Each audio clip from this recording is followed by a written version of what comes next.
この俺を呼ぶとは運を使い果たしたな、雑種。I know your stress level is sky high right now after fighting Aventurine on floor 12 of MOC. That battle is indeed one of the hardest we've ever had. Congratulations to those who have succeeded in beating him, and to those who are currently taking a break after receiving several ass beatings. I'm rooting for your victory in the next attempts. You might not be in the mood to see his face, but today we have to talk about him since Hoyoverse asked me to. This, ladies and gentlemen, is my review of Aventurine. You've heard me go on about sustain characters that do many things at once enough times, so I will skip the ranting part to save us both some time. Aventurine is basically the epitome of such characters. He is a preservation with an overpowered shield that can deal a bit of damage, debuff the enemies, and buff his allies. Nuts. His core mechanic revolves around applying a unique shield called Fortified Wager. Unlike typical shields that simply refresh with each application, Fortified Wager stacks, creating an incredibly strong protection for your characters. This shield stacking feature sets Aventurine apart from other characters in this path. Unlike his competitions, Aventurine can activate the shield in various ways, through skills, ultimate with Eidolon's 1, follow-up attacks, and by doing literally nothing. Yes, as soon as the fight kicks off, he automatically grants Fortified Wager to all allies. That's what I call the ultimate shielder. Maintaining this shield is crucial as it triggers all the other effects in his arsenal. For instance, he has a point system called Blind Bet, in which when he accumulates 7 points, he unleashes a 7-hit bounce-type follow-up attack. Characters with Fortified Wager also see an increase in effect resistance. Moreover, for those willing to wail a bit for another copy, his first Eidolon boosts crit damage by 20% for allies under the protection of Fortified Wager. With Aventurine, your team will barely take any damage.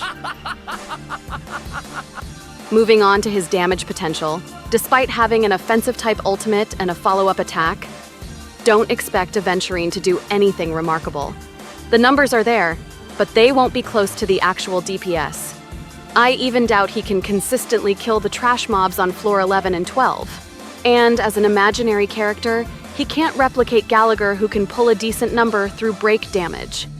Hence why, in my opinion, Aventurine serves better as a toughness depleter. Characters with follow-up attacks are usually good in this role because they can reduce the enemy's toughness outside of their own turn, and Aventurine's follow-up is particularly easy to trigger. The only requirement is accumulating 7 blind bet points, which he can gather effortlessly. Every time an ally protected by Fortified Wager is hit, Aventurine gains 1 point. If Aventurine himself is hit, he gains 1 extra point, which makes it 2 blind bet points. Additionally, each time an ally launch follow-up attack, he gains 1 point, and finally his ultimate is giving blind bet points too. He will spam his follow-up attack and consume that toughness before you know it. However, if you really want to turn him into a hybrid DPS with crit and stuff, Hoyoverse have made it easier for us to build him this way. In fact, it comes naturally as you build his defense stat. All of his damage output scales with defense. Moreover, one of his traces increases his crit rate based on his defense. It says, for every 100 of Aventurine's DF that exceeds 1600, increases his own crit rate by 2%, up to a maximum increase of 48%. This means that if you want to maximize it, you'll need 4k defense. Which is good, right?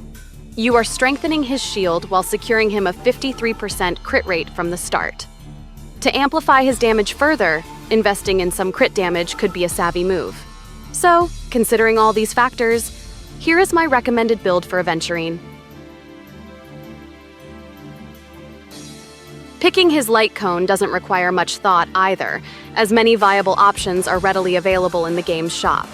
The best in slot is definitely his signature light cone, which can be obtained only through gacha. This light cone enhances his defense, crit damage, and applies debuffs to enemies, ticking all the boxes for Aventurine's needs. If you're hesitant to invest your precious jades in the light cone banner, then Gepard light cone is another excellent choice. This is primarily a defensive light cone, enhancing the wearer's defense and increase the chance to get attacked. But in Aventurine's case, more defense translates to more damage output, so using this light cone will make him stronger as well. You can obtain this light cone for free from the premium shop, provided you haven't already spent your currency on other items. Should the Gepard light cone be beyond your reach, then Destiny light cone becomes your next best option. This light cone is available in the Forgotten Hall shop, if I remember correctly, so you can fully upgrade it, assuming you still have the currency. Unlike the Gepard light cone, it is an offensive type. It doesn't enhance your defense, but boosts your damage output. While both options provide comparable damage enhancement, your Aventurine's shield will be less tanky if you use Destiny light cone, so that's the catch. This light cone is ideal when you've managed to achieve 4K defense through relics, but if limited options are your reality, Destiny light cone is certainly a solid pick. If you've made it this far into the video, you might be wondering, Lily, you've listed so many great things about Aventurine. Impenetrable shield, buffs for allies, debuffs for enemies, easy to build, and a good fit for many team comps, including your favorite break team. So, why does the title suggest he's a must-skip? Well, that's the thing. In this game, you never need that much sustain to begin with. The harder the endgame becomes, the more we concern about DPS more than our defense. I've said it so many times that our endgame is a race, not an endurance test. That's why these 4-star sustains remain viable in the latest MOC floor, while the 4-star DPS are starting to struggle. When Fushuan was released, I said that March 7th was all you needed. Several months later, here I am, saying the same thing to a character that's arguably better than Fushuan. Bizarre, isn't it? From this perspective, Aventurine's impenetrable shield actually holds little value.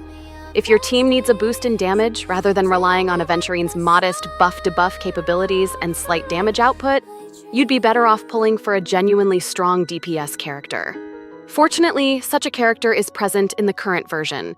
The 4th rated-up character in version 2.1 is Jingliu, a really strong ice DPS, arguably the strongest until Acheron arrived. She will give you a better chance of clearing floors 11 and 12 within 10 cycles than anything Aventurine could provide. You might also want to consider saving your Jades for the upcoming characters in version 2.2, as there is a monster coming. So yeah, while Aventurine's kit may seem impressive, I don't really recommend pulling for new sustain characters at this point, no matter how good their kit may appear. With that being said though, I really like Aventurine's appearance. If you watched my MOC showcase yesterday, you might have noticed the Gilgamesh edit I included in the video. To me, Aventurine bears a striking resemblance to Gilgamesh from the Fate series. You can't convince me otherwise. I mean, look at this. 裁きの時だ。世界を裂くは我が怪力剣。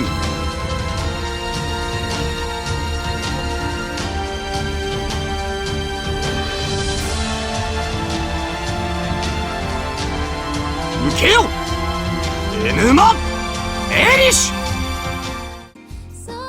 I don't know if Gilgamesh is the inspiration, but in my eyes, this guy is the Gilgamesh of Honkai Star Rail, and I freaking love Gilgamesh. However, that's not enough reason for me to pull him, and for you, I suggest considering other characters instead. But hey, the decision is all yours. I'm not here to force your hand. If you really want him for personal reasons, go ahead and pull. See you next time.